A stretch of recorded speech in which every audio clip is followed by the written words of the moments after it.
You are listening to Leaders and Legends, a podcast featuring some of Indiana's most fascinating men and women whose impact has shaped our state, our communities, and us.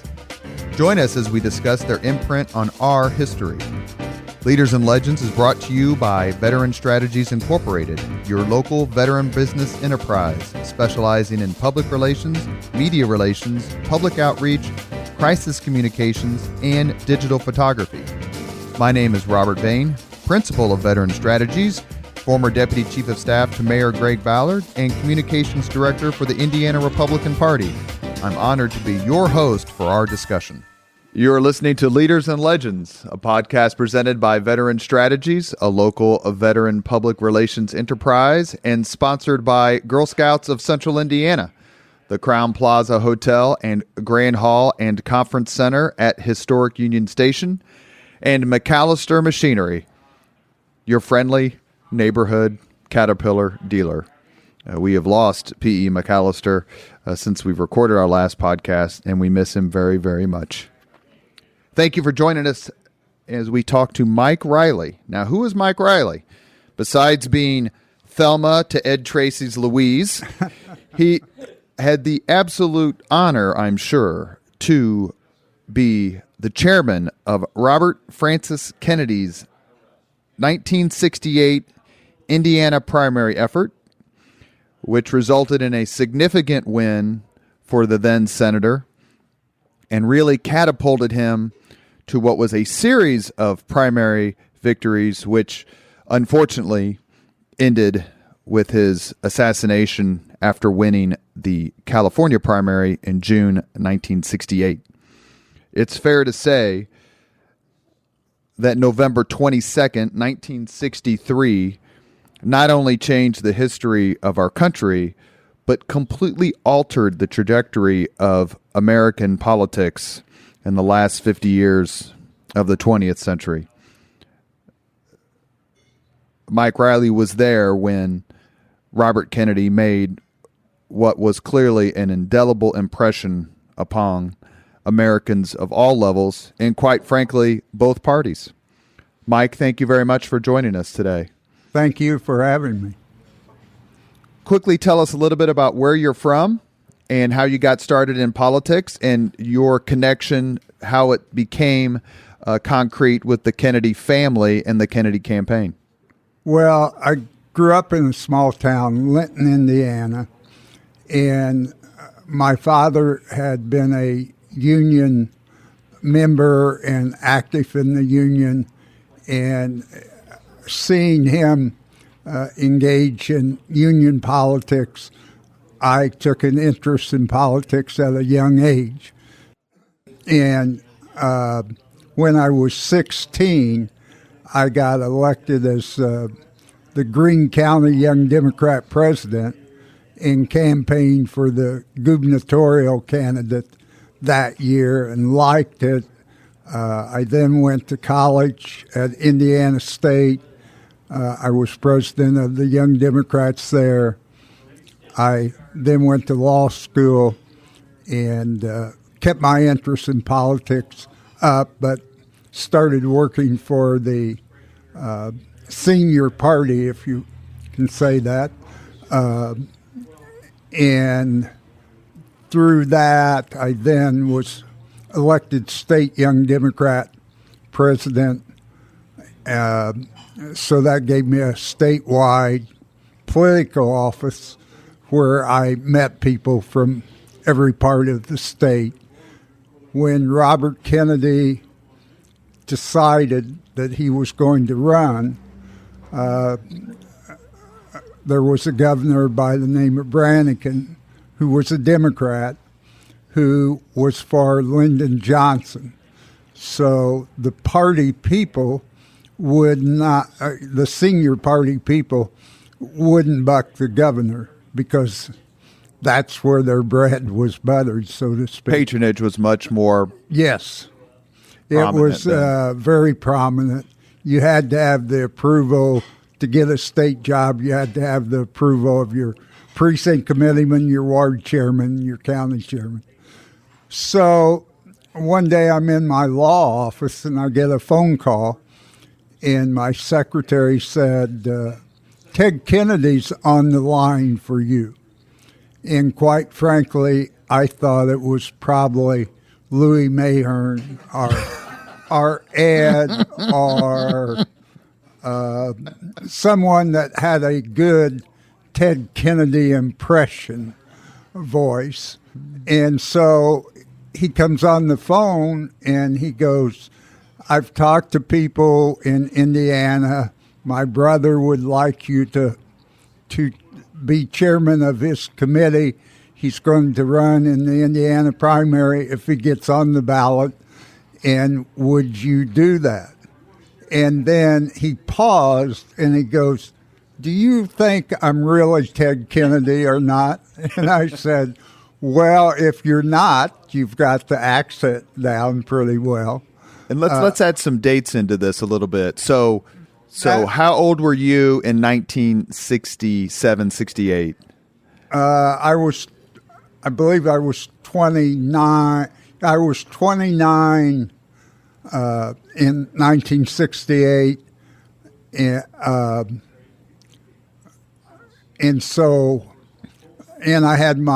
was partners in a law practice. Yeah, you said law practice. So you had been established by then, but you had made your bones, for lack of a better term, through all of your work in Indiana State and the Young Democrats throughout the state. So it was not surprising for someone to reach out to you, even someone as prominent as a sitting senator, which Ted Kennedy was by then, to ask for help in his brother's campaign.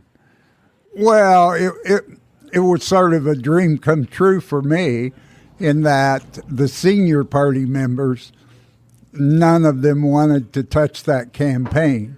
And so I love the Kennedys, and I grew over the campaign to think of how wonderful they were as government servants, public servants, and just wonderful people. And John Kennedy would have been, his election in 60 against Nixon would have been the first election you could have voted in because you were 21 years old at the time? That's right.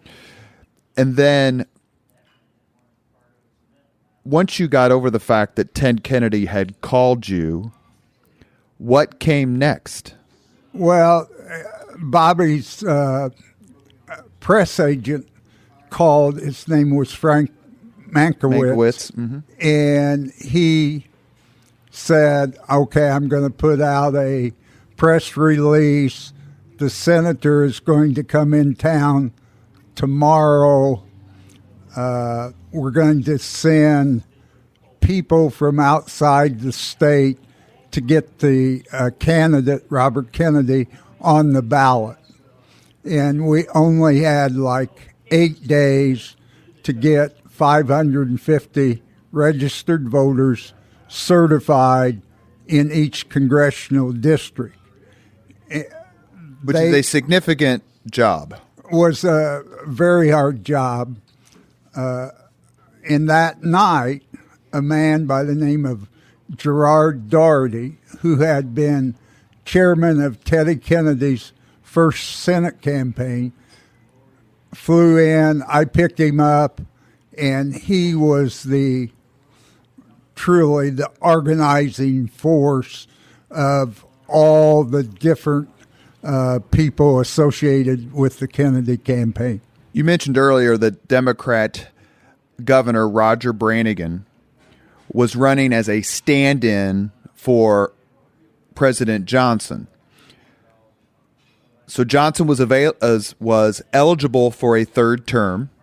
So the 22nd Amendment didn't apply to him particularly because he hadn't served enough years fulfilling the term of President John Kennedy.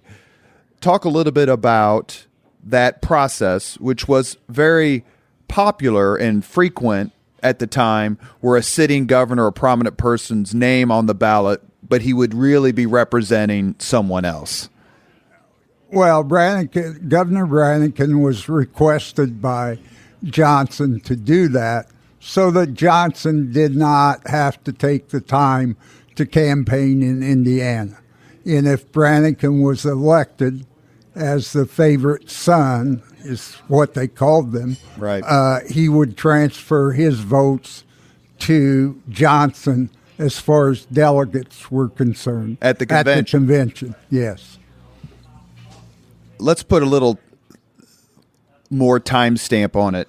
I've got some of these dates written down, just so that everyone who's listening understands that there was a progression of when these things happened. And I want to ask you about this in a little bit, but Eugene McCarthy was the first Democrat to announce his opposition to President Johnson in the primaries. He did so on November 30th of 1967. On March 16th, that's when Robert Kennedy declared his candidacy for the presidency. This is all 1968, at least March is. March 31st is when President Johnson announced on national television that he would not seek another term. The March 27th is when Kennedy announced his intention to run in the Indiana primary. April 4th, as most people know, was when when Martin Luther King was assassinated and Robert Kennedy gave that speech. We'll ask you about that as well. The Indiana primary was held on May 7th, which Robert Kennedy famously won, and then he was assassinated the night of June 5th, 1968. So stepping back through the chronology, were you someone who was disaffected with Lyndon Johnson's leadership, and were you looking, as a prominent Democrat in Indiana, for someone else to run for president? Well, I was raising a family. I had two daughters that were young. I was establishing a law practice. I can't say that I was really knowledgeable about the Vietnam War, which was a very important part of the reason that Lyndon Johnson finally opted out not to run again. But I was opposed to the war, but I was not by any stretch of the imagination an activist against the war. Did you go clean for Gene? No. I did not think that he was the kind of candidate that I wanted to back, nor did I think that he could take on Lyndon Johnson and beat him. And clean for Gene is a reference to Democrats who shaved their beards and mustaches to be clean for Gene McCarthy, who was a senator who had decided to take on Lyndon Johnson. Did the fact that Robert Kennedy started to make noise, and clearly people were drafting him one way or another to run for president. He was, if not President Johnson's equal in Democrat politics, certainly the family was, and the love that people had and admiration for Robert Kennedy equaled anything that Lyndon Johnson could have ever hoped to have accomplished. But when Robert Kennedy starts to make noise and the news media starts to report on the fact that he could run, did that pique your interest? Like, okay, this is a whole nother level. Yes, it did. I went to the county chairman, who was a lawyer named Jim Beatty, and I told him that I'd seen on TV that Senator Kennedy might run, in that if he did, I wanted to be involved in that campaign. And from him, Jim Beatty went to Andy Jacobs, who was congressman then, and told him about my interests. Andy Jacobs was contacted by Ted Kennedy, and he gave my name to Senator Ted Kennedy. And there's a connection there, one that we talked about in our podcast about Birch Bayh. The connection between the Kennedys and Indiana was very strong. And what a lot of people know, and maybe some people don't know, is that Birch Bayh saved Ted Kennedy's life after a plane crash. And is it natural for you, or was it natural for you, for the Kennedys to look to Indiana, whether the Bayh or Jacobs connection or both, for support? Well, yes, that would be partly true. The reason that Bobby Kennedy wanted to run in Indiana was, and his staff people would say this, it was his West Virginia. His brother ran in West Virginia, and if he could win that primary, a state that was highly Protestant, non-Catholic, that if he could win there, then it would show the powers that be that he could win anywhere. Bobby Kennedy knew Indiana was conservative, knew that we were typically a Republican state, in that if he could win in Indiana, he could win anywhere in the country. And so that's why they put so much resources into Indiana. Financial, people, advertising, they went all out in the state of Indiana. And you referenced 1960 when John F. Kennedy defeated Hubert Humphrey in the West Virginia primary and did a lot to put to rest of the Vatican is going to control the White House if we have a Catholic president. And then you mentioned about Kennedy really going all out here in the state. What was it like when either he walked off the plane, got out of the car, or walked in the room and extended his hand and said, "I'm Bobby Kennedy. Thank you for your help"? Do you remember the first time you met him? Yes, I do. He flew into the state to file with the Secretary of State's office. I had gathered all the petitions that certified him as having 550 people in each congressional district. When we had a crowd of about 10,000 people on the State House lawn on his way from the motorcade into the Secretary of State's office. It was in the evening. He came through, and I can remember he had lost his cufflinks.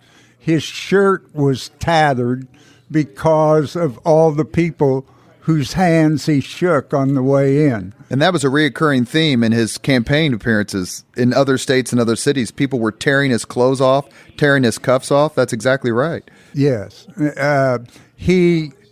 I met him right there in the Secretary of State's office.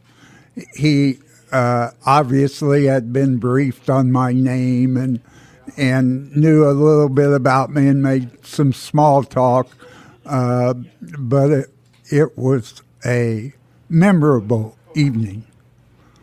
You are listening to Leaders and Legends, a podcast presented by Veteran Strategies, a local veteran public relations enterprise, and sponsored by Girl Scouts of Central Indiana, the Crowne Plaza Hotel and Grand Hall and Conference Center at historic Union Station, the McGinley Golden Ace Inn, and MacAllister Machinery, your friendly neighborhood Caterpillar dealer. Now, Kennedy, one of the reasons he wanted to come to Indiana, to your point earlier, was to prove that a Catholic with, I don't know how many kids at the time, 10 or 11? Probably. Because Ethel Kennedy was pregnant during the primary. That's exactly right. But his first stop in Indiana, campaign stop, was at the University of Notre Dame. An interesting choice for someone who's trying to make that sort of contrast. Were you involved in that stop or in those decisions? No, I wasn't involved in the University of Notre Dame. I did not know that he did that until sometime after. On the night that he came in and filed, we then went to the old Murad Hotel, and which I'd lined up a series of rooms, and he gave a press conference and then invited me up to his room to get to know me better and a couple of the people that had helped me put these signatures together. And I think it was Louis Mahern and Bill Schreiber, who is deceased, but he was very active in Democrat politics. So what was it like to interact with him? I mean, I'm a coal miner's son from Linton, Indiana, so I really didn't have any experience in hanging out with senators. So it was sort of impressive to me. But I remember, everybody in the press said how ruthless he was. And when I was talking to him, he just came around as a really nice person who was interested in you, interested in what you had to say. And in no respect was he arrogant or, treated you like a servant rather than a co-worker in his campaign. Well, he's a campaign manager for multiple campaigns and worked for, I don't know if I think he worked for Joe McCarthy as part of his Senate committee, but was Attorney General and, had to run again in 1964 as the Senate. So, I mean, there's a certain amount of ruthlessness that just comes with running campaigns, Ed Tracy. And so, I mean, that's just part of who you are, right? That's true, yes. Did you find him to be, in all the books that I've read about him and read about that campaign, what gets reinforced multiple times is that he just was really bright. Is that your impression, both as a campaign strategist and tactician, but just in general? Well, he was, probably in my lifetime, he's one of the brightest people I've ever met and been around. But with that part of him, the thing that most impressed me was his compassion. When he was senator before he ran for president, I remember seeing on TV the way he visited shacks in Mississippi. He was the only senator that ever did that, and he was intimately involved in finding out the background of poverty in our country. And he didn't just sit in his office. He went out and actually viewed it and had plans to help eliminate poverty as he saw it in this state of Mississippi. And that was part of his opposition to the Vietnam War. That's correct.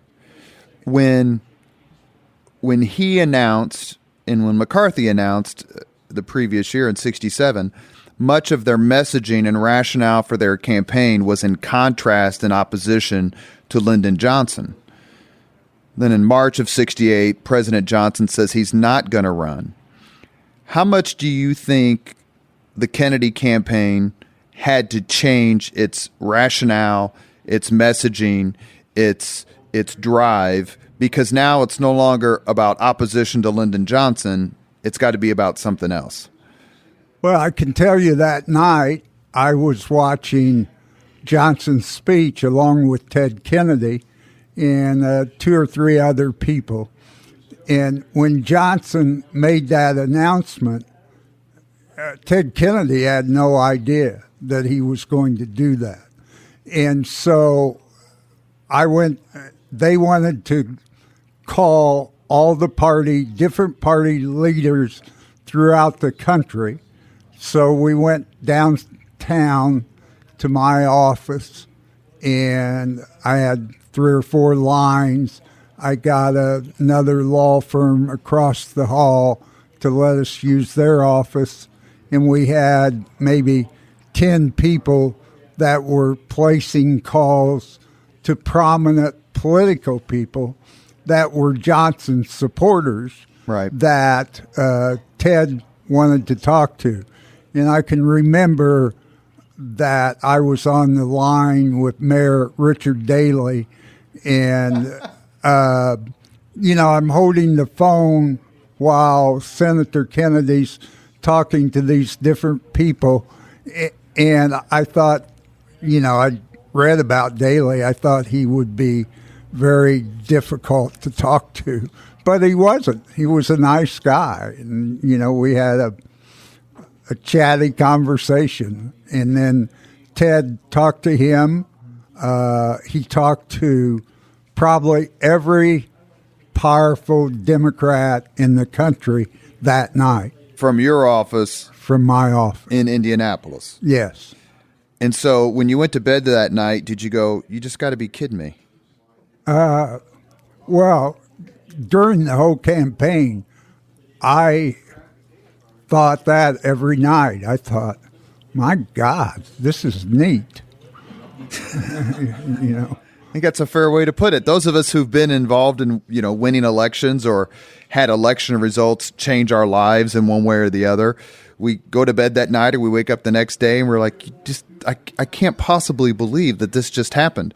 In the podcast we recently posted with Bart Peterson, he talks about election night 1999, where he gets a phone call both from Bill Clinton, who was president at the time, and Al Gore, who was vice president at the time. And I'm like, so the day before you're talking to Scott Chin, and then the next day you're talking to the president of the United States? And he's like, yeah, that's kind of how it goes. Yeah. Well, one night I came home and I told my wife, I said, guess who called me today? And she goes, I have no idea. She wasn't really a big fan of me doing this. And she was a Republican then. Is what well, probably. I said that Brinkley and Huntley had called me for my quotes on their TV show. And she goes, so what? Kind of thing. But that, that was sort of neat. I'd have New York Times reporters call. I would have a number of prominent journalists call. And, it was a lot for a kid from Linton. Absolutely. Huntley and Brinkley were ABC at the time, or were they NBC at the time, before John Chancellor, NBC right. At the time. Thank you. So the campaign progresses. You give a speech at Ball State. You leave Ball State to come to Indianapolis. And the date is April 4th, 1968. If I have my memory correct, Robert Kennedy gets off his plane, his campaign plane, and is told that Martin Luther King has been assassinated. Were you there for that? And were you there for the speech at 17th and Broadway that he gave that night? Well, if I could explain, it was going to be a campaign stop at 17th and Broadway. Correct. Which is a predominantly African American. I organized, it was going to be a campaign rally.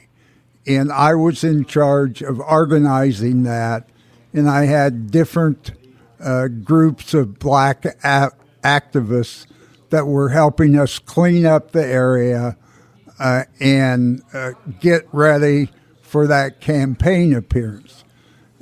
So that was already set. It was set as a speech he was going to make to the crowd.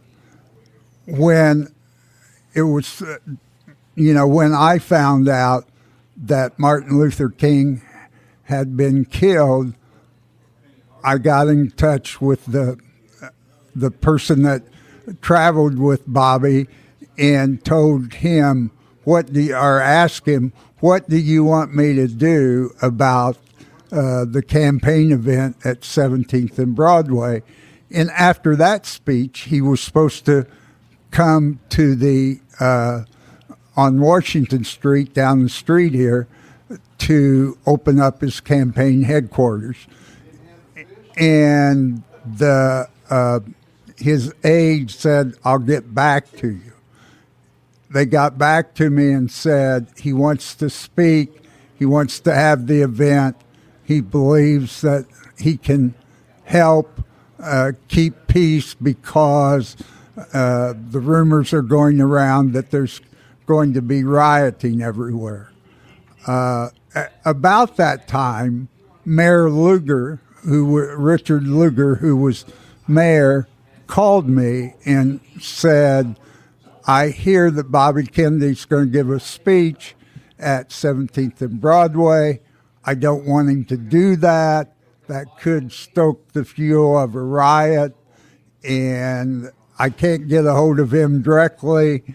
Would you convey that information to him? Because your connection to the Kennedy campaign was well known by this time. By that time, yes. And so I called again Fred Dutton, who was Bobby's main guy that he traveled with, and he said, no, the senator wants to do it, and he doesn't care what Mayor Lugar wants. So then I call Lugar back. I tell him that. He tells me he's going to run fire hoses across all the intersecting roads so that people won't be able to drive there, and that because it's against the law to run over a fire hose. And so I called them back, and they said, we don't care. And not to necessarily defend them, because, I mean, you're talking 50 years ago, but, I mean, riots were happening all over the country, so they had to be as preventative as possible when it comes to congregation and how people are getting along and how people are acting, correct? Yes. I mean, they were well within their reason to do that. Sure, it wasn't necessarily antagonistic as much as it was like, look, not. we're trying to keep the peace. Mayor Lugar's a very nice man. He was nice in the conversations. He was a concerned leader of the city. And I understood that, and Senator Kennedy understood that. But he thought that he could be a force for peace and calm that night. He did. Yes, he did. And he was. And one of the things that stands out about those remarks, and correct me if I'm wrong, it was either the only time or one of the very few times that Robert Kennedy ever mentioned the death of his brother. It was the first time, to the best of my knowledge, that he publicly brought up because he mentioned my brother was killed by a white man. Yes. What was it like to either hear that at the time or to read about it later, or both? Because it was still a raw wound, emotional wound, not only for the family but also the country. Well, I was there at the speech and got there late, but he was on he came in and he gets on this trailer that we had set up for him to speak originally, and it was a nasty night. It was cold, rainy, and when he started his speech, he announced that Martin Luther King was killed. A lot of people in the audience did not know that, and there was like a gasp, and then he made what I believe one of the finest extemporaneous speeches in politics in our political history, in a very short, concise, meaningful talk. And I believe that because of that speech, that we were one of the few cities that did not have any rioting.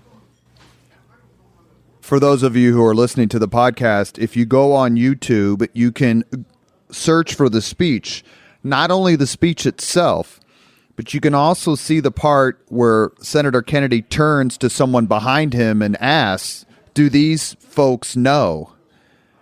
And an aide or someone says, I don't think so. And then Senator Kennedy turns around and then makes the announcement. You can see the raw video of it. It's very, very moving. To your point, you can hear the gasps of it, for sure. You are listening to Leaders and Legends, a podcast presented by Veteran Strategies, a local veteran public relations enterprise, and sponsored by Girl Scouts of Central Indiana, the Crowne Plaza Hotel and Grand Hall and Conference Center at historic Union Station, the McGinley family's Golden Ace Inn, and MacAllister Machinery, your friendly neighborhood Caterpillar dealer. So April 4th is the night of the assassination, and we're here with Mike Riley, who was campaign chairman, state of Indiana, for Robert Francis Kennedy. April 4th is the night of the assassination, but you've got about a month before the primary voting actually takes place. How did you win Indiana? Well, politics back then wasn't like it is now. We poured in the Kennedy people, had workers from Massachusetts, from New York, from all over the country, and they did all the things that were done back then. One was to have district chairman in each congressional district. One was to have a bunch of campaign events throughout the state using members of the Kennedy family. Ted Kennedy would speak. Rose Kennedy came. His mother, Rose Kennedy? Mm-hmm. His mother and his brothers and sisters. The whole state was covered by the Kennedys. And there was never any question as to we can't afford this or we can't afford that. It was just you went out and you rented typewriters, cars, whatever you wanted to put it on the Kennedy account, and millions of dollars were spent that way. And it was not regulated at all. During the time, the next things that I did for him was to arrange TV sites where he could meet with businessmen, and have it TV taped, use it for a commercial. He came to my house and had a group of housewives, and they used that for a commercial. He did everything that you could possibly do to win the state of Indiana, and they poured every resource they had. Anyone who's been involved in politics, probably at any level, will tell you that intra-party primaries can be excruciatingly bruising and venomous. Was that your experience in '68, or was it different? No, that was my experience. And what was it like to be in the pit? Well, I can remember the chairman of the Eugene McCarthy campaign, and Ed probably remembers him too, as a guy by the name of Don Fazek. And he was a lawyer. He was a little short guy. And he and I had exchanged words probably maybe 15 times during that campaign, and they weren't really nice conversations. And what were you arguing about? Was there a little bit of jealousy? Because, Robert Kennedy was such a rock. I mean, Eugene McCarthy was a distinguished public official, elected official, but it certainly did not have anywhere near the aura or rock star charisma that Robert Kennedy had. No, that was correct. And so, the campaign events that they would be at sometime jointly or sometime right after each other there wasn't any love lost between either campaign. Because Robert Kennedy clearly did not think Eugene McCarthy could, A, at the beginning, beat Lyndon Johnson for the nomination, or B, after Johnson got out, that McCarthy could be the next president of the United States. That's right. He didn't. But McCarthy was the first one out. He had a lot of courage to take on a sitting president. And I think Robert Kennedy realized that. And he was probably nicer to Eugene McCarthy than a lot of his campaign staff. And I had read in the books that I've either read about Kennedy or the 68 campaign that the fact that McCarthy had the courage to come out first against Lyndon Johnson, is it fair to say that ate at Robert Kennedy? Like he wished he had been the first to do that? Well, he had the chance to be the first and chose not to. Correct. And so the criticism of him saying, well, he saw the way McCarthy campaigned in New Hampshire and what the end result was, and that gave him the confidence to come out and go against the president. And that was true. I mean, that's right. He felt, as did his supporters, that he would make a better president than Eugene McCarthy. But in turn, I never ever heard Robert Kennedy or Ted Kennedy say anything bad to me about Eugene McCarthy. When you reference the New Hampshire primary, in which Lyndon Johnson won, but won by a very small margin against a relatively unknown senator. I think McCarthy's from Minnesota. And you'd have to remember that in 64, Lyndon Johnson wins this massive landslide, over 60% of the popular vote and nearly 500 electoral votes. So he's coming off in 64 this massive victory. He had significant wins domestically with the Civil Rights Act and the Voting Rights Act, Medicare, Medicaid. But the Vietnam War was eating his support alive. McCarthy came out mostly in opposition, if not totally in opposition, to the Vietnam War as a rationalization of his candidacy. How did Robert Kennedy talk about the Vietnam War to you and to Hoosiers? Because he was famous for his mea culpas of like, I was there when some of these policies were put in place and I was wrong, and now look what's happened. And that's how he treated the Vietnam War. He said, you know, my brother was for the war, I was for the war, I was for what was done, I was wrong.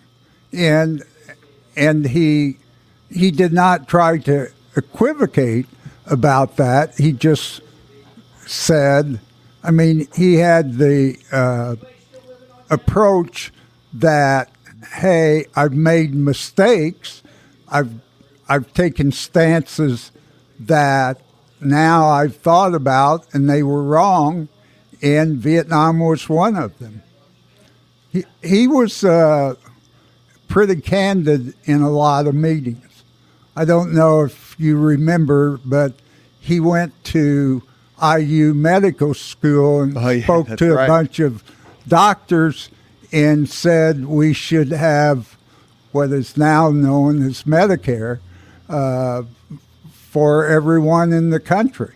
And the doctors were not happy about that. And, you know, I remember sitting in a room and his brother, Ted, said to him, don't you think we could have done that speech somewhere else? Well, the famous thing at the IU Medical School was when Senator Kennedy articulated his proposal, one of the med students raised their hand and said, where are you going to get the money for all this? And Robert Kennedy looked at him and said, from you. That's true. I mean, you're the people who are going to pay for this. Yes. It's May 7th, 1968, the day of the Indiana Democratic primary. Do you remember much about that day in particular and the night and the feeling that it gave the campaign to win in Indiana?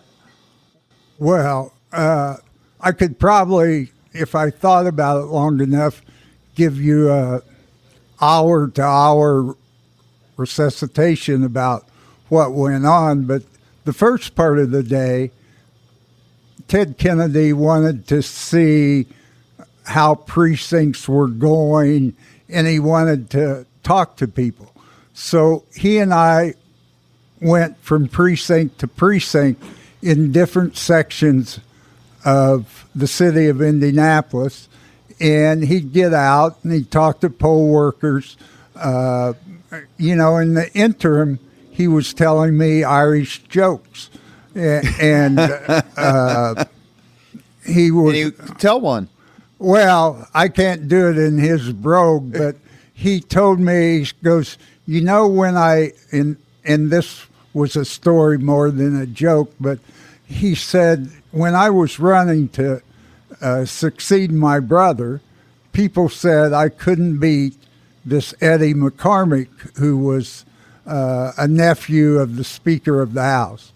And Eddie McCormick was saying, don't vote for Ted Kennedy. He's never held a job in his life. He doesn't know how working people have to do things, et cetera, et cetera. And he said, that was hurting my campaign.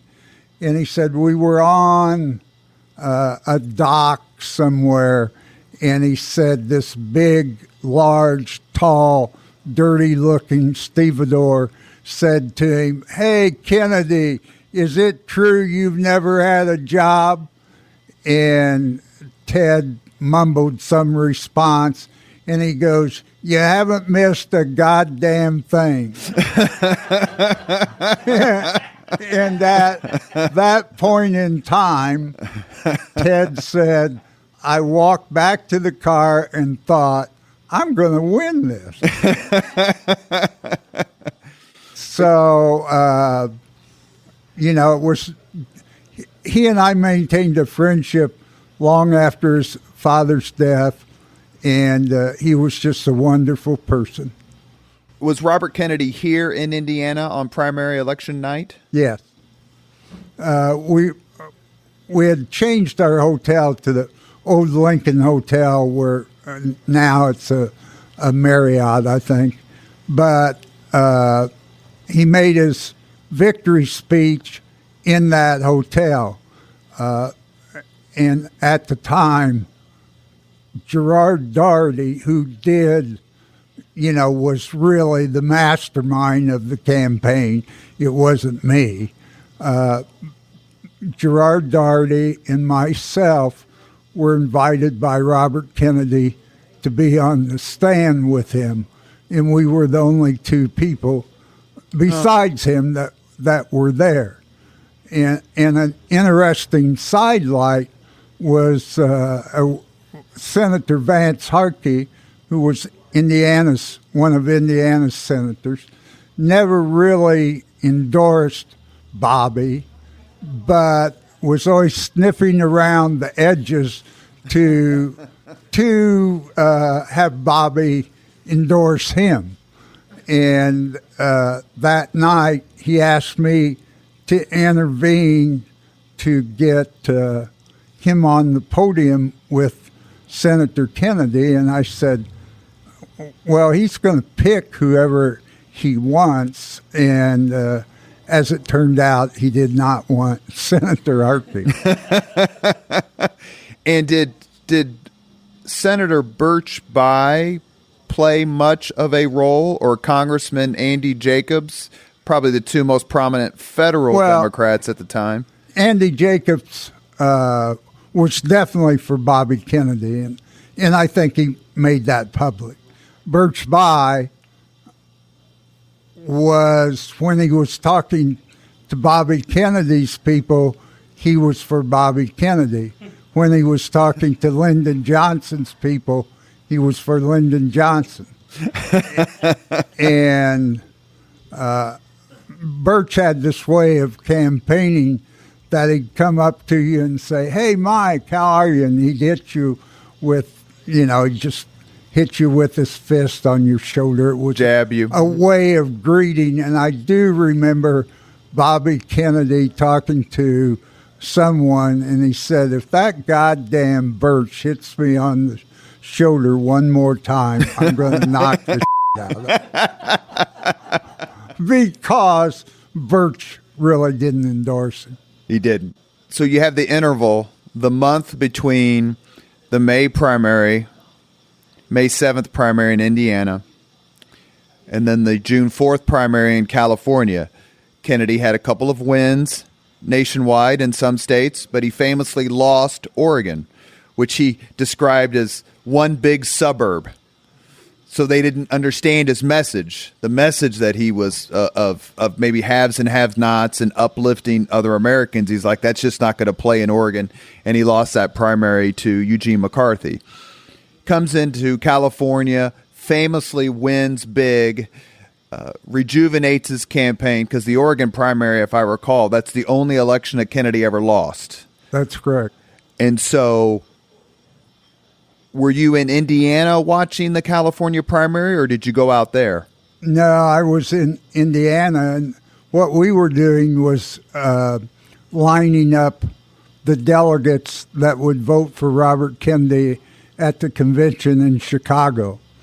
And the night that he was assassinated is I watched the California returns until midnight or so and went to bed, and then someone called me and said, you've got to turn your TV on. And I saw that.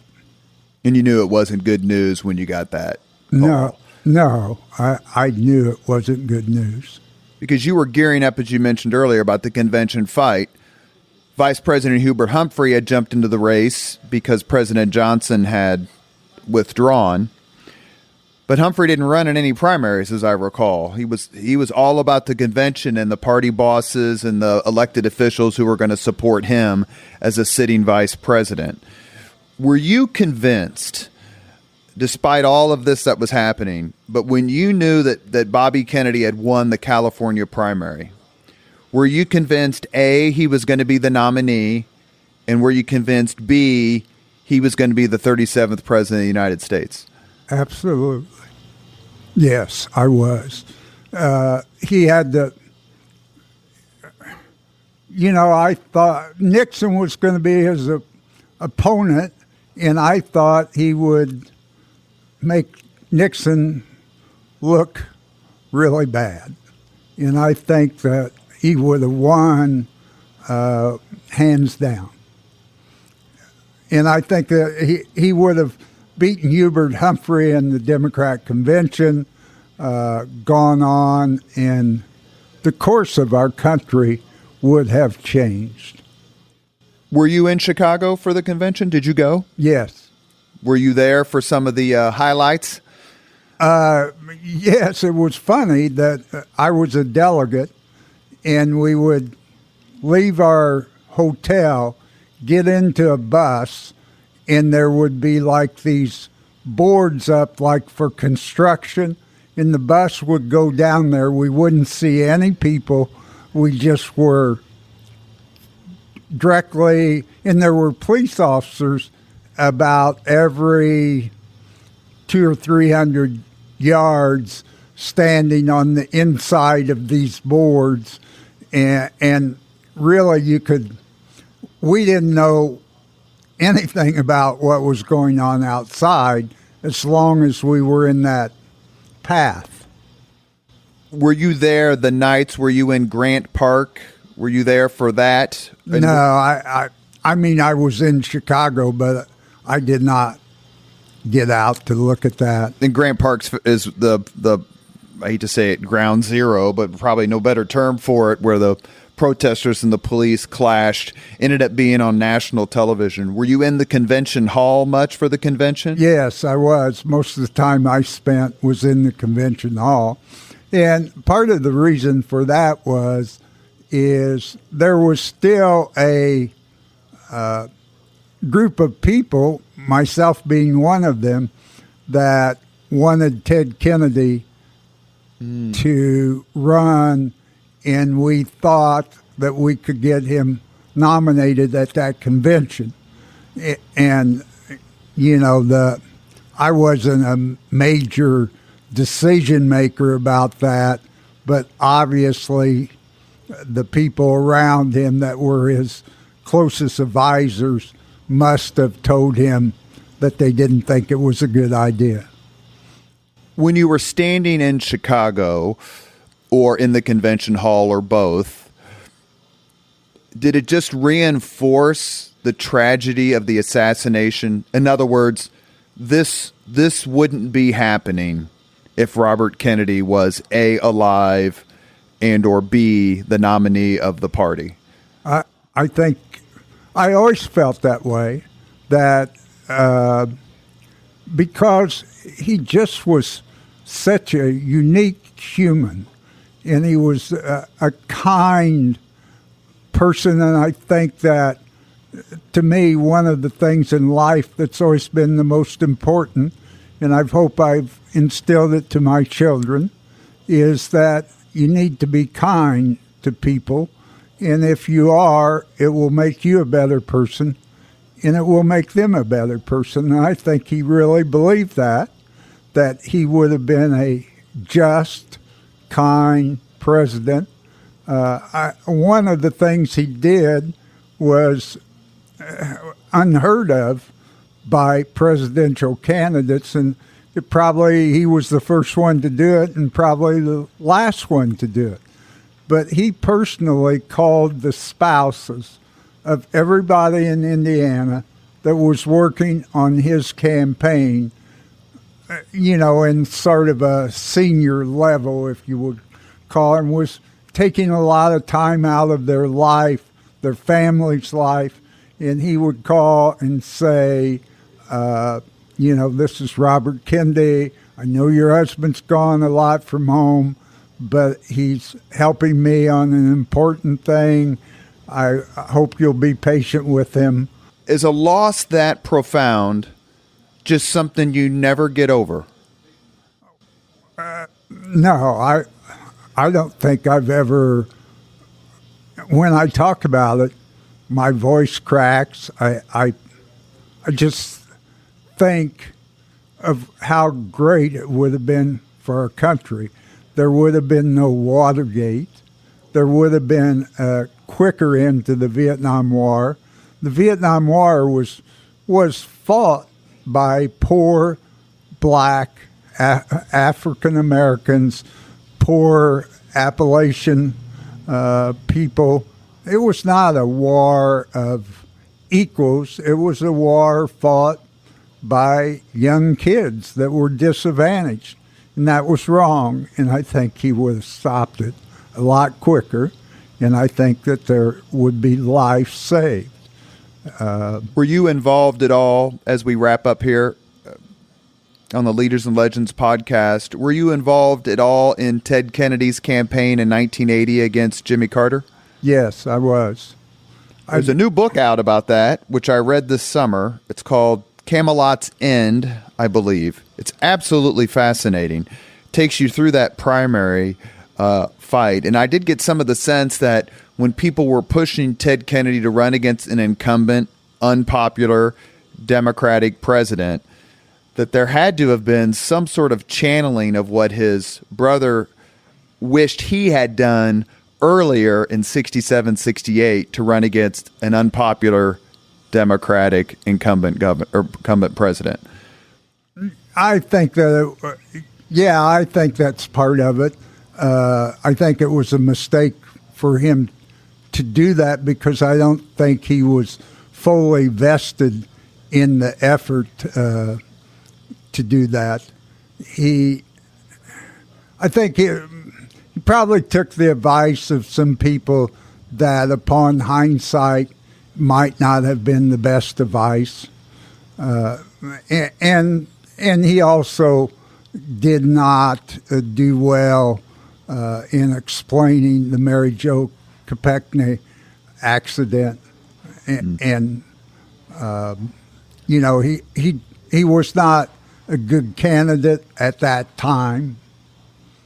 Is it fair to say that your interaction with the Kennedy family didn't end in 68, continued through the 70s until, I'm assuming, Teddy Kennedy's passing, and your connection with the family went on? How much did that interaction with the Kennedy family as a whole change your life? Well, I think that I saw what I had always felt that they were consistent with, is that they were for the people who were not wealthy. They were not fans of billionaires or millionaires, although they were in their friend circle, I'm sure. But they had the best interests of people like me, middle class, poor people, that they were. I've always thought that those who have a lot should share what they have with those who are less fortunate. And I believe they really felt that. And I know Ted Kennedy was really an effective senator in putting forth a lot of the issues that dealt with that dealt with treating people who were not as well off as we thought they should be in American life. I think he dedicated his life to that, and the things he did were great.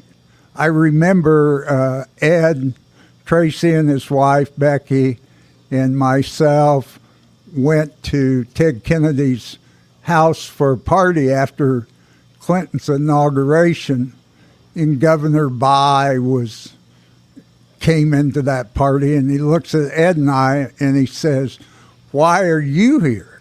And we laughed, and I said, "Well, why are you here? I'm Ted's friend." We have spent the last hour with Mike Riley, campaign manager, Robert Francis Kennedy, 1968 campaign for president here in Indiana. Mike, we can't thank you enough for coming on. Thank you for doing this. Well, we love history on this program, and we also have to thank the delightful and wonderful Ed Tracy for setting this up. Ed, thank you very much for doing so. And there's one other person I want to mention. Amazingly, I know 3 people who were at the 68 convention in Chicago, the Democratic convention. Now it's Mr. Riley, Ed Tracy, and I also want to mention Dr. Jim Riggs, whose daughter Dean and I graduated from Howe High School together. Jim, if you're listening to this, thank you so much for your kindness for me as a kid, you and your wife Jan. Thank you for feeding me multiple times, and thank you for imparting your love of history on me. You're a wonderful man, and you're part of a wonderful family. Thank you for listening to Leaders and Legends podcast. Thank you, Mr. Riley. Thank you. Thank you very much for listening to Leaders and Legends, brought to you by Veteran Strategies Incorporated. If you want to contact us about this program or our menu of public relations services, please send us an email at robert@veteranstrategies.com. That's robert@veteranstrategies.com.